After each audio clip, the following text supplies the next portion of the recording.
The author Maya Angelou once famously said, I've learned that people will forget what you said. People will forget what you did, but people will never forget how you made them feel. I love that quote. And one of the most interesting topics to me when it comes to the business of real estate is the nature of the relationships that we create with our clients.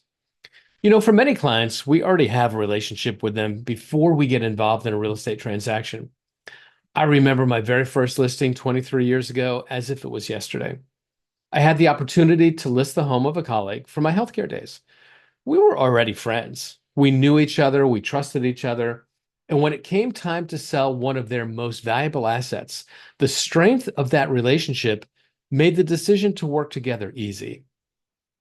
Other times, we get involved in representing a buyer or a seller that we really don't have much, if any, relationship with. Perhaps they came as a referral from someone who they know and trust, which is always a great situation. Or maybe they simply responded to a piece of our marketing or one of our prospecting efforts. They came to us with one clear goal: provide me with a service that I can't provide for myself. I remember seeing a panel discussion of real estate consumers once. There was one woman in particular who was very clear that she contacted her agent for one reason: get her house sold. And once that task was completed, she had no interest in staying in touch. Now, I don't know if this kind of transactional approach is becoming the norm in real estate these days or not, but it's certainly not uncommon in other professions like medicine, accounting, or law. And yet, one of the things that so many agents tell me is that their clients become their friends. Many say friends for life. Well, maybe that's true, maybe that's not. Who knows? I guess we'd have to ask the clients to know for certain. What I do know for sure, though, is that from a business standpoint, happy clients are more likely to use us again when they need the services of a professional real estate person. They can be a great source of testimonials and reviews, so critical in today's world where social proof is an essential factor in our professional credibility. And just as importantly, they become a valuable source of referrals, which often have a greater financial impact on our business long term than the transaction our clients do themselves. Between the repeat and referral business, the lifetime value of a happy client is mind-boggling if you ever sit down and take the time to do the math. Will Guidara, the world-renowned restaurateur who co-owned Manhattan's 11 Madison Park, named the #1 restaurant in the world, makes the case that everyone in a service industry is first and foremost in the hospitality business. And hospitality is, above all, the business of creating experiences. It's also been said that spontaneity is a conditioned reflex. And for a long time, that idea kind of befuddled me. But what I've come to understand, however, is that when we have great systems and processes in place that are practiced over and over again, the outcomes they create feel so spontaneous and in the moment that they almost feel magical to the consumer. Well, let me tell you a story. For years, when I taught real estate agents, I shared the story of an agent friend of mine. And let's call her Mary for the sake of this story. One of the things that Mary always did when working with her buyer clients is to offer to bring dinner during those final days before moving day. You know what that time is like. You've probably begun packing, things are no longer where you expect them to be. Your daily routine has been completely upended, often leading to shorter tempers and longer faces. Well, Mary would make it a point to call her clients on one of these days and offer to bring them dinner. Some of her clients would graciously decline and said, oh, that's sweet, but you don't need to do it. And yet Mary would always insist. Sometimes she delivered the meal herself. Sometimes she had it delivered by a restaurant. Yet every time the food arrived, her clients exclaimed, I can't believe how thoughtful you are. And how did you know that this is my favorite dish in the world? Well, let's pull the curtain back on how she did that for a minute. You see, Mary had a system of always asking a set of three questions when getting to the kitchen on a buyer home tour. The first question was, could you see yourself cooking a meal in this kitchen? Now, that's a great question, by the way.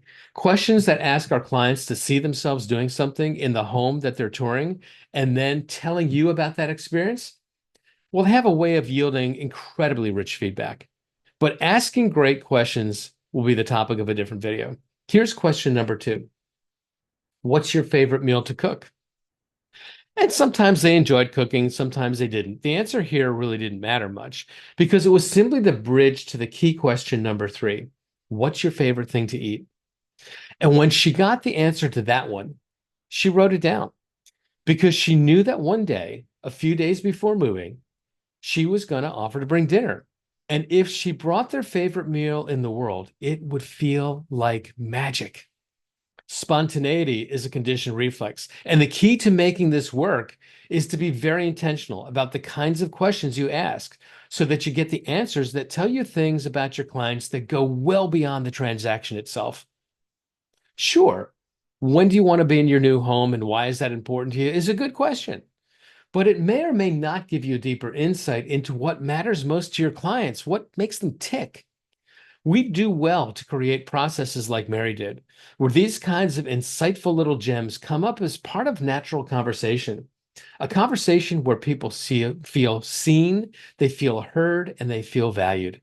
And in the end, this is the essence of hospitality. Everything else, well, it's just everything else. The name of Will Guidara's most recent book is Unreasonable Hospitality, and I'd strongly encourage everyone to read it. It's filled with the stories and the strategies that elevated 11 Madison Park from a popular but somewhat average high-end restaurant to the very best in the world. And spoiler alert, it wasn't the food. Now, make no mistake, the food was world class. It had to be. But great food in a fancy Manhattan restaurant is kind of expected. The magic came from the experiences that Guidara and his team created for their customers. Don't have time to read the book? Well, then take a few minutes and watch Will's TED Talk on the secrets of great hospitality. It's 14 minutes of pure gold. Is it more expensive to add these kinds of extra touches into our service delivery? Of course it is. And I would contend that there's no more important expense. How many of us would be willing to pay a referral fee of 20, 25, 30% or more to a referral source who could give us a hot lead that we knew would close in the very near future? Now, this isn't an IQ test, but the easy answer here is me. And yet, for a fraction of that cost, why not reinvest in the relationship we already have to help ensure that your clients are so incredibly delighted that they can't wait to tell all their friends about you?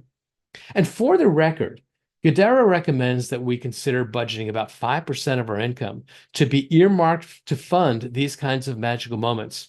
And that's a heck of a lot less than a referral fee.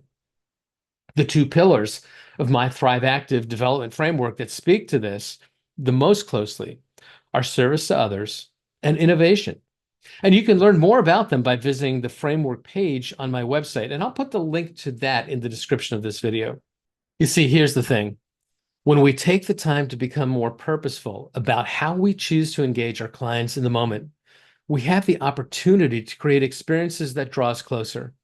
And when that happens, we're all less inclined to want to let go.